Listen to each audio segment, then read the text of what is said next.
Genèse, chapitre 28. Isaac appela Jacob, le bénit, et lui donna cet ordre. Tu n'épouseras pas une fille de Canaan. Lève-toi, va dans la région de Padan Aram, à la maison de Bethuel, le père de ta mère, et là, tu prendras pour femme l'une des filles de Laban, le frère de ta mère. Que le Dieu puissant te bénisse, qui te fasse fructifier et te multiplier, et que tu deviennes ainsi une assemblée de peuples. Qu'il te donne la bénédiction d'Abraham, à toi et à ta descendance, pour que tu possèdes la terre où tu es venu en immigrer, la terre que Dieu a donnée à Abraham. Ainsi, Isaac envoya Jacob, et celui-ci partit pour la région de Padan Aram, chez Laban, fils de Bethuel l'araméen, frère de Rebecca, la mère de Jacob et d'Ésaü. Ésaü vit qu'Isaac avait béni Jacob et l'avait envoyé en Padan Aram pour y prendre femme.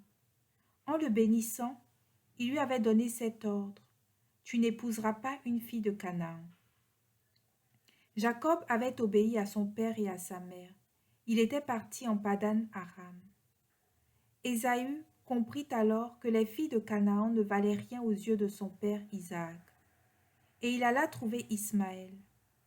En plus de ses femmes, il épousa Mahalat, fille d'Ismaël, fils d'Abraham. Mahalat était la sœur de Nébaïoth. Jacob partit de Beer-shéba et se dirigea vers Haran. Il atteignit le lieu où il allait passer la nuit, car le soleil s'était couché. Il y prit une pierre pour la mettre sous sa tête et dormit en ce lieu. Il eut un songe.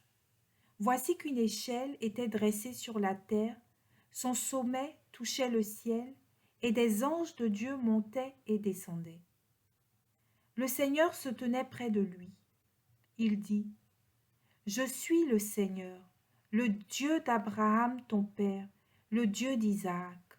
La terre sur laquelle tu es couché, je te la donne, à toi et à tes descendants. Tes descendants seront nombreux comme la poussière du sol. Vous vous répandrez à l'Orient et à l'Occident, au nord et au midi. En toi et en ta descendance seront bénies toutes les familles de la terre. Voici que je suis avec toi. Je te garderai partout où tu iras, et je te ramènerai sur cette terre, car je ne t'abandonnerai pas avant d'avoir accompli ce que j'ai dit.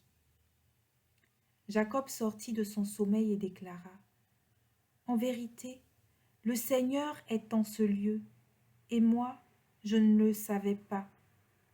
Il fut saisi de crainte et il dit: Que ce lieu est redoutable, c'est vraiment la maison de Dieu, la porte du ciel. Jacob se leva de bon matin, il prit la pierre qu'il avait mise sous sa tête, il la dressa pour en faire une stèle, et sur le sommet, il versa de l'huile.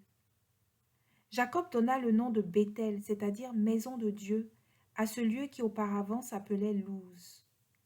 Alors Jacob prononça ce vœu: Si Dieu est avec moi, s'il me garde sur le chemin où je marche, s'il me donne du pain pour manger et des vêtements pour me couvrir, et si je reviens sain et sauf à la maison de mon père, le Seigneur sera mon Dieu.